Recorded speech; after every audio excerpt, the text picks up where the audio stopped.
a wonderful nuttiness to it. Loads of dark chocolates. Nice. Right. And by definition, it must have quality. And it's something that we throw around and everyone says. Wise man was Menelik the First. Hey guys, we're back here with Cigar Ritual, and today we are with Foundation Cigar, and George is here. Well, Foundation Cigars, no, it's 1573 1573, yes. I always But we're forget. here talking about Foundation. Yes. We're here talking about Foundation. Exactly. So, George, tell us a little bit about you, about your brand, about Foundation, and about the three cigars that you launched in today. All right, Yeah? fantastic. So my name is George Frakes. I'm Managing Director of 1573 Cigars. We import Foundation cigars in the UK, which is an incredible brand. Foundation is really Nick Melillo, and Nick Melillo created a huge brand that we all know in 2003 in Nicaragua. He blended all of these cigars, including Liga Privada, Undercrown, through till 2014, when he set up Foundation in 2015 to use some of the rarest and best leaves in the world to make cigars that he would smoke personally. It's got a huge cult following, and we're releasing 3 cigars in the UK today from Foundation Cigar Company. We've got the Wise Man Corojo here. We've got the Wise Man Maduro. Now, the Wise Man is an incredible collaboration between Don Pepin Garcia and Nick Melillo. So it's really quite incredible because no one gets to work with Don Pepin. Don Pepin only works with his son-in-law, and now Nick Melillo. This cigar is made at my father's tobacco, but it is a Foundation through and through. Blended by Nick. You've got an incredible all Nicaraguan blend, light to medium on the Corojo. You've got a medium to full with an amazing San Andreas here. That San Andreas was actually introduced to Nicaragua by Nick Melillo in 2007. He made it viable for use in premium cigars, so it's thanks to Nick at Foundation that we use San Andreas on cigars today. Third cigar, Yep. we've got 3 the cigars. Charter Oak Original. This is beautiful. Amazing price on these is you've got a petite Corona that in the UK will be retailing under £14, and this will be retailing about £17 for the Rothschild, basically a Robusto. And this uses an amazing Habano Ecuador wrapper, light to medium, really earthy, sweet. Those are drinking chocolate, mineral tones, earthiness, umami tones, and a little bit of spice, which contrasts delicious. with. I'm ranting now. I'm sorry. It contrasts with. Yes, tell us a little bit more about those. This one here, Wise Man. really interesting. The Wise Man has some really interesting notes because you're looking at something that runs throughout both the Maduro and the Corojo. It's really a walnut tone. It's a wonderful nuttiness to it. Okay. Right. But in this cigar right here, you've got honey-like sweetness. You've got cedar tones. You've got an incredible sort of, the way I describe it is a fizziness. It equates as a magnesium note, but we sense it as fizziness. It's a texture more than anything. It's really unusual and it's beautiful. And you've got. Is there anything particular on that cigar that makes that? Is it like a leaf that he's using, or a region, or? It's a very good question. Yeah? It's something that I cannot answer. All I'm right. sure there is some minute magic genius. Yeah, because if it's very behind it. unique, there's a reason why it's unique. Why that happens. Yeah. There is actually there's something going on. All right, yeah. There's something going on. I don't know what. I guess we'll have to bring Nick into the channel. Maybe Nick would share it, I don't know, because I know he's got his secrets. Yeah, he does, but he's a very humble, very open guy. Yes. So yeah, and he's always willing to talk. So All he's right. a really lovely guy. Now, the other one, the the Maduro. Loads of dark chocolates. Nice. Right, loads of dark chocolates, dried fruits, just a hint of it. But then espressos, particularly like I like Ethiopian coffee, that like sort that. of nuttiness. Okay. Yeah, it's almost like a Brazil nut. Okay, nice. And And what body is it? Like full body? medium to full. Okay, that's nice. So it's really approachable, really nice. Yeah, it's less in strength than the Tabernacle. All right, yeah. Now, the Tabernacle, folks, is a legendary cigar from Foundation Cigar Company. It's very rare at the moment. Yes, but we're going to try add it to ToroPuro.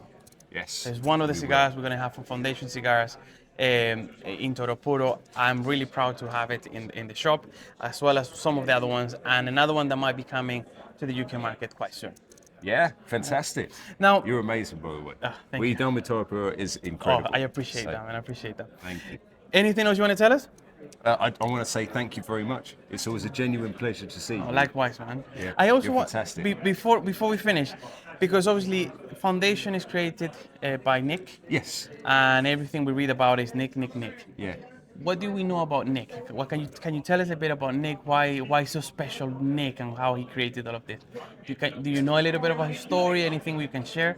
Yeah. So that people understand why Nick is important and he created such a great brand?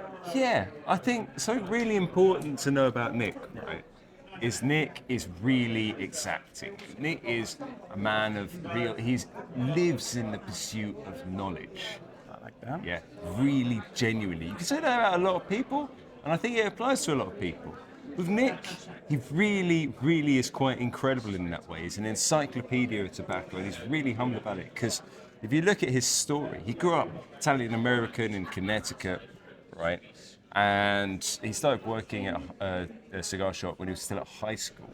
Then he moved and set up Drew Estate 2003 on the ground in Nicaragua. And he learned from the ground up. When he moved to Nicaragua, he was living in a shed, right? With his cigar factory in a shed, just blending cigars, learning how to blend cigars. Nice. Just from the scratch. From the ground, from the scratch. beginning. Eh?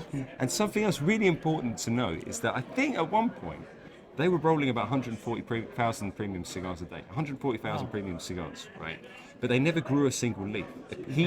Nick was in charge of purchasing every leaf. Wow. So when you purchase that much leaf, you get access to a certain grade that no one else has. That's true, yeah. You can't use it in these cigars that you have to roll 140,000. Yeah. And at the end of the day, he wanted to make a brand that can really showcase these leaves, these real rarities. The unique rarities, yeah. The quality of it. And quality is something we throw around, yeah? Because every cigar has quality. Every cigar is a premium cigar, right? And by definition, it must have quality. And it's something that we throw around and everyone says. But I'm talking specifically about the quality of leaf. Yeah. And that's rare, in a sense. Yeah, it is. It is. And it's quite amazing. That is integral to this. Yeah. And obviously we can see it on the cigar, especially the Tabernacle. Beautiful construction. The leaf, the wrapper leaf is really nice. We got a box here. There Tabernacle. You go. It's so rare I haven't even opened it. Oh. By request only.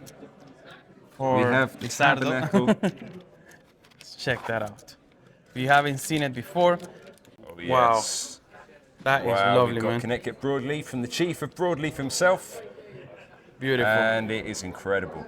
It's a beautiful thing. I wish you could smell this. Yes. Wish you could smell this. You should smell this. Oh, that's there nice, you go. Man. Yeah, that is really nice. Yeah. Well, thank you. Thank you.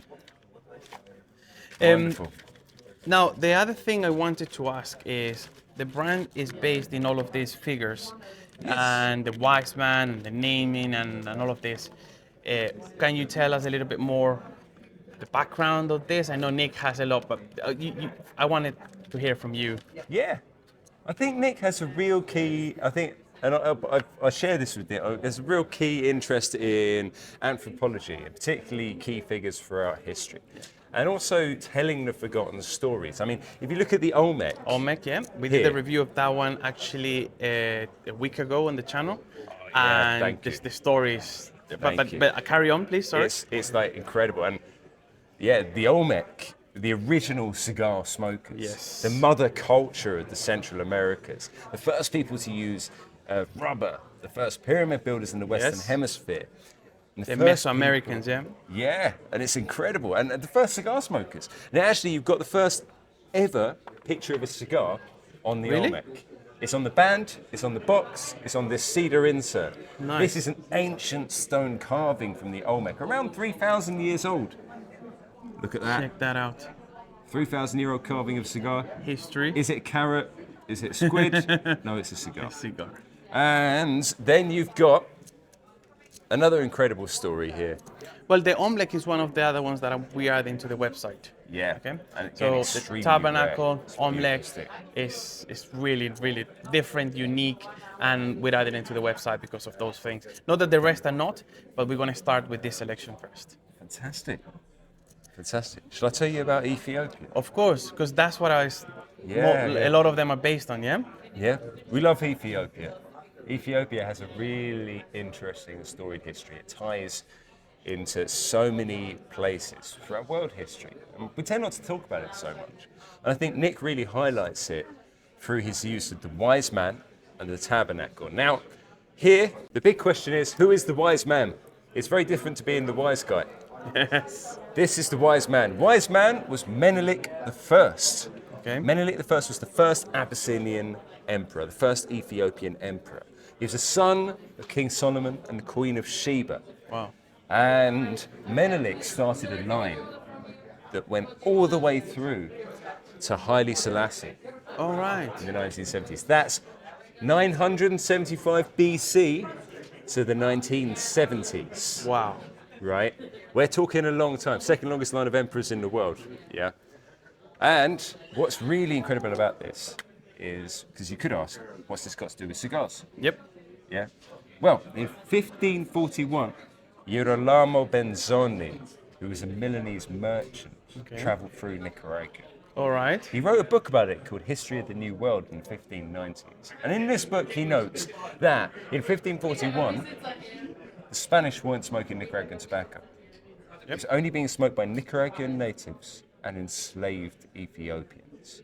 There's something incredible about this because it means that the line of Menelik were the first people to smoke Nicaraguan tobacco who were non-native. The Ethiopians have that tie to Nicaragua, right? And also the Nicaraguans held such an affinity with the Ethiopians. Okay. Because at the end of the day, they're in the same boat. They were both being oppressed by, at the time, the colonizers. Yep. The world was a different place at that time. And I'm very glad it's different today, and relationships are very different. Yeah. And we love each other a bit more. Yeah. Yeah. But at the time, the native Nicaraguans saw their most sacred good more sacred than gold, and they chose to share it not with the colonial power, not with the people who could save their lives, but with the people who needed it the most as a sacred good. And that is that story. It tells that story, sort of bookends it with the wise man and the tabernacle, and it ties throughout the foundation range, really. It's a really beautiful thing. So yeah, and that's really, I'm speechless, man. I kind of understood the story, but I never heard it that way and how it links with Nicaragua and all of this. So that's amazing. So the tabernacle itself, the tabernacle box tells about 5 different stories. So you've got Haile Selassie, the last emperor of Ethiopia. Okay. Yeah. You've got the mark of Ethiopia there. And then the tabernacle itself. So the tabernacle, Ethiopia claims to hold the tabernacle, which held the Ark of the Covenant. Okay. And it's a key sort of figure of the Ethiopian church, which is one of, if not the oldest church in the world. Okay. And what's really amazing about this is that, if you think about it, the tabernacle held the Ark of the Covenant. And if it's your belief, the Ark of the Covenant tells you how to live your life as a decent human being at that time. You know. Of course, yeah. And then, therefore, isn't every cigar smoker's humidor their tabernacle? Yes. You know it yourself, right? Yeah. You know it, and you know it as well. And I know it, that cigars are taught, I can only speak for myself actually, really. Cigars have taught me so much. They taught me how to, treat people. They taught me how to treat myself. They taught me how to take time for myself in order to take time for others.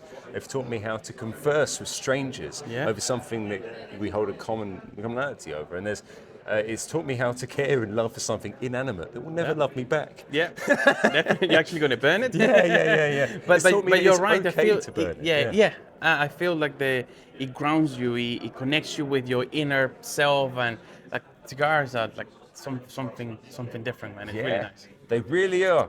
Cigars are really magic, and it's deeply ingrained within us as human beings. We actually have it's within our DNA quite. So we're the only species on Earth that we have a form of genetic code that makes us resistant to the pollutants in smoke. Okay. So it's actually part of what made us successful as a species, and we're continuing that lineage and sort of worshipping the fire as such. We're worshipping the control of fire, harnessing its power. Yes. In order to harness the own power of our minds. Oh, that's nice. And so that is what it's about. So you heard it here from George. We're very happy to be able to have foundation in ToroPuro. I'm really happy to have a foundation in ToroPuro. Really. Thank you. You're smashing it. This man here, right, is doing an amazing job. Thank you. It's an amazing job. I'm a really big fan. I've been in this industry for a long time. I know you have been as well.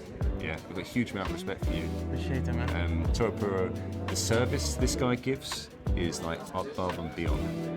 And yeah, it's incredible. So if you haven't ordered, give it a try. but anyway, yes, we're gonna have the Olmec, the Tabernacle, and we're gonna start adding more of the range from foundation. If by the time the video comes out, I've already listed them, they'll be linked below. Otherwise, they'll be there soon, and I'll add them later. But George, thank you very much, my friend. Thank you, my friend. Appreciate your time. Appreciate what you're doing.